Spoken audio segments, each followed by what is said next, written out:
Efficiency and Biooptics of Aquatic Phototrophs is a project located in the Marine Biology section in Elsinore.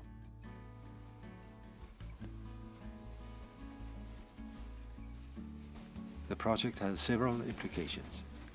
One of them is understanding how organisms use light and how efficient they are in creating energy. Daniel brings the coral to the lab carefully. It's a nice day.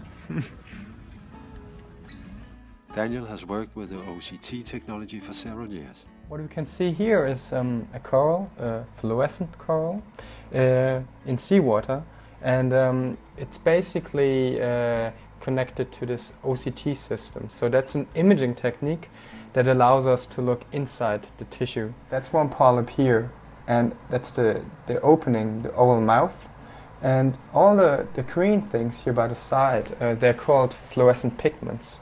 And we're interested in the function of these pigments. With regard to studying corals, it's basically they're beautiful, and they're fascinating, and we don't understand a lot about them. They're basically these weird creatures living underwater and occurring in all these different colors, and they're some kind of mix between an animal and a plant, and they're very fascinating. We can get detailed structural information not only on the surface but also within the tissue. Now what we can see here now is an OCT scan, 3D, and you know the different colors here represent different intensities of the signal. You can see the two tissue layers here. So that's the upper tissue layer, and then there's the second tissue layer. And with that OCT we can scan through it. So we can scan through the coral. And we don't have to prepare the tissue, and the coral is alive. We can just look inside and see what is happening there. When there is dim light, then the tissue will expand, and these pigments are more loosely incorporated into the tissue, which then leads to strong light scattering and actually enhancing photosynthesis. And so it's this kind of dynamic modulation that the coral can do, that potentially can do, that we are testing with OCT, because with OCT we're able to image the coral tissue. Now the special thing about this coral is that it's a fluorescent coral.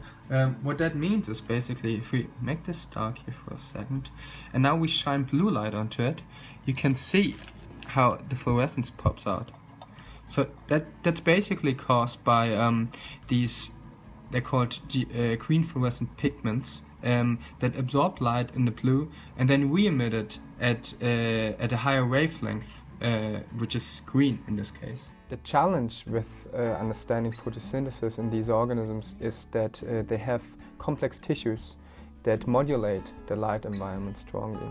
So we're trying to understand the optics of these tissues in relation to photosynthesis. It is a highly interdisciplinary project involving different scientific disciplines, such as biology, physics and chemistry. Daniel returns the coral to the aquarium.